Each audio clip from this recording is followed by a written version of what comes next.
Hello बच्चों, हम पढ़ेंगे फाइनल अकाउंट का क्वेश्चन नंबर 28, जिसमें दिया गया है 30 जून 2010 को पुरुषोत्तम दास द्वारा निम्नलिखित तलपट है। तो देखिए, हस्तगत रोकड़ दे रखी है डेबिट साइड में 540 रुपये और कैश इन बैंक 2630, परचेज आपका दे रखा है 40,675 और विक्रय दे रखा है 98,780। देखिए, जो आपका सेल्स है वो कितना है 98,780। क्या है ये सेल्स, ठीक है। अब देखिए, इसके बाद आपका दे रखा है आंतरिक वापसी यानी 680 रुपये, ठीक है। आंतरिक वापसी कैसे होगी? जब आपने सेल्स करा होगा तब आपके उसमें क्या आएगा, आंतरिक वापसी आएगी, ठीक है। तो आपकी कितनी होगी 680। और देखिए, फिर आपका बाह्य वापसी यानी आपने परचेज करा होगा, तो परचेज आपने बाहर से किया है तो बाहर, तो आपकी कितनी हो गई, यानी ये है परचेज रिटर्न। बाह्य वापसी का मतलब क्या है, आपका परचेज रिटर्न, तो कितनी हो गई 500। फिर वेजेस आपका कितना है, देखिए वेजेस आपका 10,480 और फ्यूल एंड पावर आपकी कितनी है 4,730। फिर विक्रय खाते पर भाड़ा यानी फ्रेट ऑन सेल्स 3,200। क्रय खाते पर भाड़ा यानी फ्रेट ऑन सेल्स परचेज आपका कितना है 2,040। फिर देखिए, ओपनिंग स्टॉक दे रखा है 1 जुलाई 2009 को 5,760, बिल्डिंग 30,000 और फ्री होल्ड लैंड अकाउंट आपका कितना है 10,000 का, मशीनरी 20,000, पेटेंट 7,500 और वेतन यानी सैलरी 15,000 रुपये, ठीक है। साइकिल शेड खाता 15,000, सामान्य व्यय खाता 3,000 और बीमा आपका दे रखा है 600। आहरण खाता यानी ड्राइंग्स 5,245। पूंजी खाता आपका देखिए कैपिटल दे रखी है 71,000 की और देनदार आपके दे रखे हैं 14,500 और विविध लेनदार आपके 21,300, ठीक है। अब देखिए, एडजस्टमेंट में आ जाइए।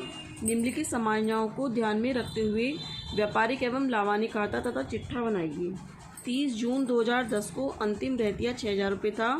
मशीनरी पर 10% तथा पेटेंट पर 20% हिरास काटिए। 30 जून 2010 को 1,500 रुपये वेतन अदत्त था। तो देखिए, अंतिम रहते तो आप जानते ही हैं, और मशीनरी और पेटेंट पर डेप्रिसिएशन है, ये भी आप जानते हैं, इसमें से घट जाएगा और पेंडल के 2 में चला जाएगा। फिर वेतन अदत्ता आउटस्टैंडिंग है। बीमा बीएमए 170 रुपये प्रीमियम उस पॉलिसी के संबंध में है जो 31 दिसंबर 2000 समाप्त को होगी, ठीक है।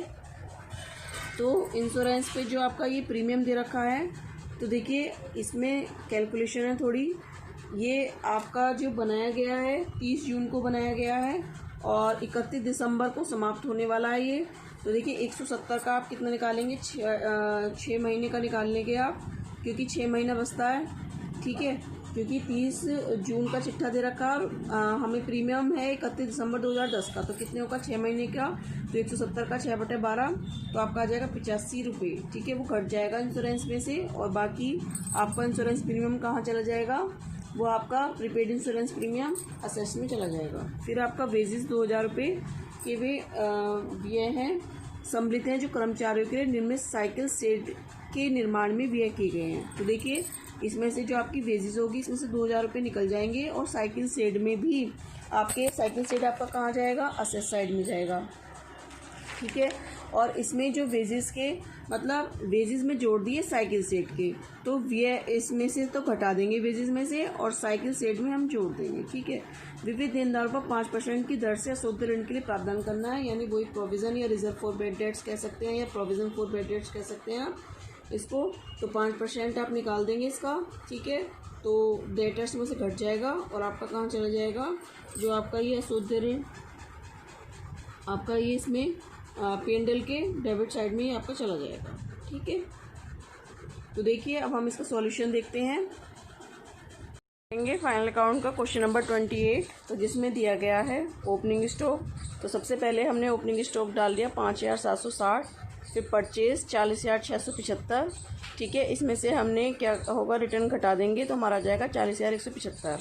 वेजेस 10,480। इसमें देखिए साइकिल शेड के आपके 2,000 रुपये शामिल थे। तो जो शामिल हैं वो एक्स्ट्रा रुपये साइकिल शेड के वो इसमें से निकाल देंगे, तो हमारा आ गया 8,480, वो हमने यहाँ डाल दिया। ठीक है, फिर पावर एंड फ्यूल 4,730 रुपये। Carry zone purchase 2,040। अब देखिए बाई साइड में आइए, सेल्स आपका 98,780, इसमें से रिटर्न निकाल देंगे 680 का, तो आपका आ जाएगा कितना, 98,100। ठीक है, इसके बाद क्लोजिंग स्टॉक डाल दिया आपने 6,000 की, और इस टोटल को आप यहाँ ले गए। ठीक है, 10,000 कितनी होगी, 1,04,100। इस टोटल को आप इधर ले आए। इसमें से जब आपने ये वाला बैलेंस आप निकालेंगे तो आपका कितना आ जाएगा, 42,915 कितना आ गया, ग्रोस प्रॉफिट।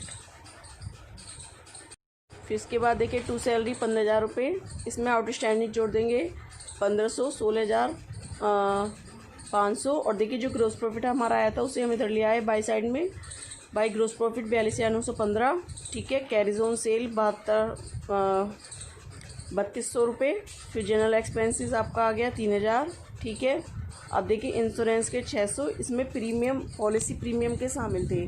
तो देखिए 170 रुपये थे, लेकिन वो 30 जून को बनाया था। जो तलपट दे रखा है 30 जून का है, लेकिन जो प्रीमियम पॉलिसी है वो 31 दिसंबर तक का, तो यानी 6 महीने का निकाल लेंगे हम 170 का, तो हमारा आ गया 85, तो आ गया 515 रुपये।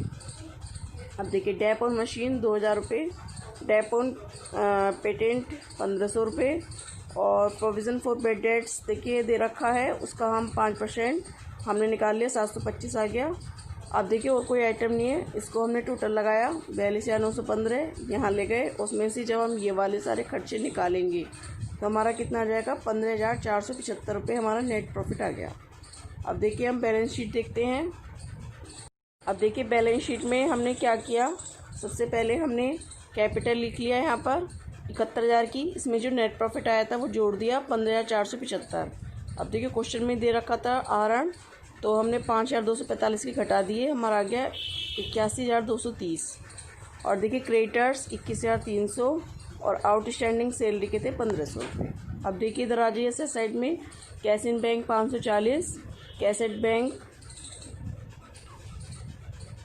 देखिए क्वेश्चन में आपका दे रखा है कैश इन हैंड,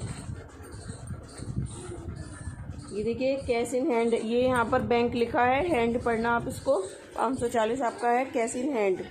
ठीक है, ये हैंड है आपका, कैश इन हैंड। ठीक है, कैश इन हैंड पढ़ लेना इसको, बाय मिस्टेक बैंक लिखा गया है 540, कैसेट बैंक 2,630। फिर डेटर्स 14,500, इसमें से रिजर्व घटा देंगे 725 का, तो आप गया 13,725। ठीक है, फिर मशीन 20,000 का, इसमें से 2,000 रुपये आपने 10% डेप्रिसिएशन घटा दिया, तो आपका कितना आ गया, 18,000 रुपये। देखिए पैसे पेटेंट था आपका 7,500। ठीक है, फिर इसमें से आपने जो डेप था 20% का वो निकाल दिया, तो आपका कितना आ गया, 1,500 रुपये। ठीक है, अब देखिए प्रीपेड इंश्योरेंस जो आपने निकाला था वो घटाया था इंश्योरेंस में से 6 महीने का, वो आपने यहाँ डाल दिया, प्रीपेड इंश्योरेंस 8500 रुपये। साइकिल सेड, देखिए साइकिल सेड के 15,000 रुपये दे रखे हैं, इसमें हमने जो हमारी वेजेस थी उसमें शामिल थे ये 2,000 रुपये, तो वहाँ से घटा दिया और यहाँ जोड़ दिया हमने, तो हमारा आगे 17,000 रुपये। फ्री होल्ड लैंड आपका हो गया 20,000, बिल्डिंग 30,000, और क्लोजिंग स्टॉक 6,000। देखिए सारे आइटम डल चुके हैं हमारे, अब हम इनका टोटल लगा देंगे, तो हमारा टोटल आ गया 1,04,030 रुपये। देखिए लायबिलिटी साइड का भी आ गया है और आपका असेट साइड का भी आ गया है, इसका मतलब दोनों टोटल मिल गए, और दोनों टोटल मिल जाते हैं तो हमारा क्वेश्चन सही होता है। तो इससे रिलेटेड आपको कोई भी प्रॉब्लम हो तो आप मुझसे कमेंट करके पूछ सकते हैं। Thank you.